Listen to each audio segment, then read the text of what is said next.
the dominant color of planet Earth is blue. By far, Earth is a blue planet. And that's why the Earth Society is a blue society. We see at night, on the night path of the orbit, every 45 minutes, all the main cities are along rivers, along the Nile, for example, or along the coast. This is when we see, obviously, that human beings, humanity, depend on water, whether it is water of rivers or water of seas, of oceans.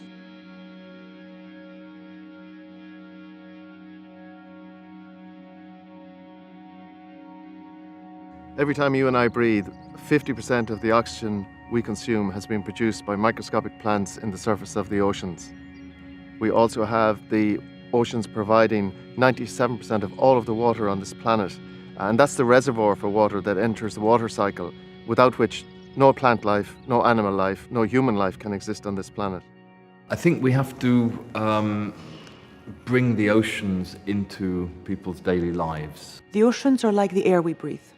They are something that ties us together, doesn't separate us. The world has become smaller, there are more of us, and our technologies have enabled us to overcome this sense of barrier. We need to have a new vision, to reverse our point of view. We need to change our behavior. So we have to change our perception. In a way, it's like turning the table upside down.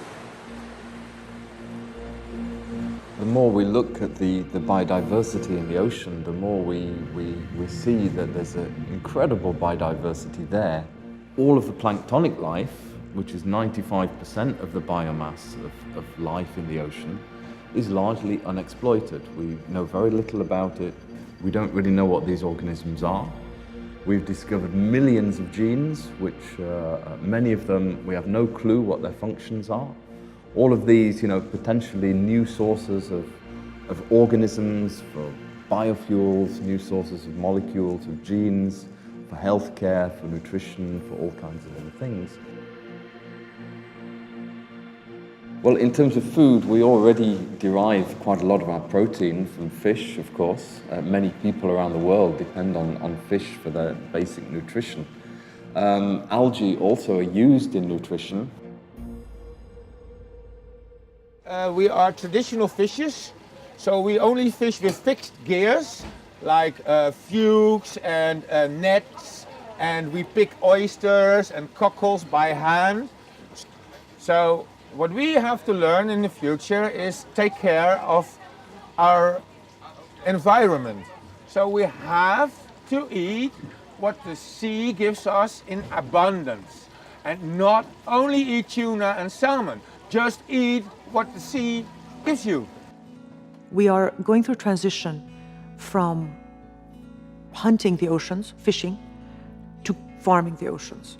So we have to find a way to maintain some of these traditional jobs, fishing, in a way that can be passed down from generation to generation of fishermen. But we also have to look at how can we farm the seas in a way that is sustainable. I think we have a great opportunity not to make the same mistakes that we did with agriculture. We have a roadmap. One of the most important questions is indeed the question of climate. The question of climate and climate change and global warming is already, and will even be even more, the question that will dominate the rest of our lives and the lives of our children. So this is going to also be important in terms of the economics.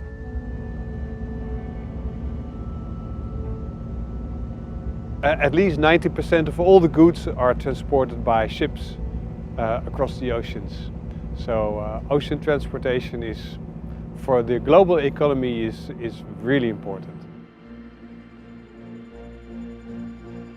We need to decouple environmental degradation and economic development.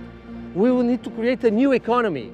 And this is why I speak about the blue economy. So a new economy is an economy that, in fact, is based on the marine ecosystem and not on the human capacity to intervene economically in the sea. New energy is critical. We need to stop with the oil business, and I'm encouraging the companies in the oil business to slowly, or as fast as they can, switch to renewable energy. Renewable energy is not just the sun, it's not just the wind, it's also the currents. We have now people creating turbines which can be put in currents. There are a lot of opportunities today. But we will need to speak also about biotechnology, because we are already, in a way, preparing the biotechnology revolution that will also be very important. The future will be around the bioeconomy.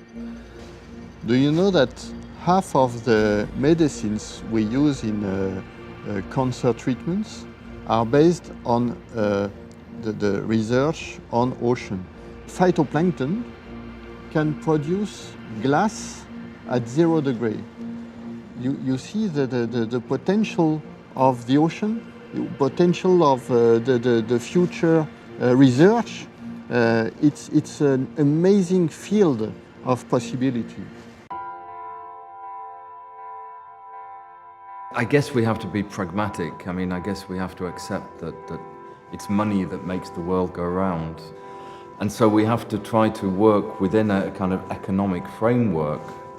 So that means putting some sort of economic value on the way we live, on the resources that we exploit from our planet. Although we have different views, we often have different views and different interests on the things related to the ocean, but we have to have a common vision, I would say a blue society vision, on how to explore and use those resources while respecting the ocean. Unfortunately, I often feel with issues of the environment, they seem to be placed in opposition. What is essential for jobs is in opposition to what is good for the planet, good for the environment. And I think the ocean gives us a perfect opportunity to reverse this concept. It's exactly the care and the responsibility for preserving the ocean that will lead to economic development. The chance we have, I think the chance we all have, is that the ocean is really, really resilient. When you stop a pressure on the ocean, a stress in a locality, in a local place, in the years afterwards, the life is taking over and catching up. So this is our chance. We need new science, we need more science in the oceans. We need fit-for-purpose ability to observe it, to map it, and to generate forecasts about that system. We have the technologies, now we need the will to deploy those technologies, to increase the intensity of the science effort, and to get a fit-for-purpose forecasting capability about the dynamics of the ocean upon which life on this planet is very reliant. If you protect the ocean, you protect yourself. And that's what it's all about. Nature doesn't care, we do.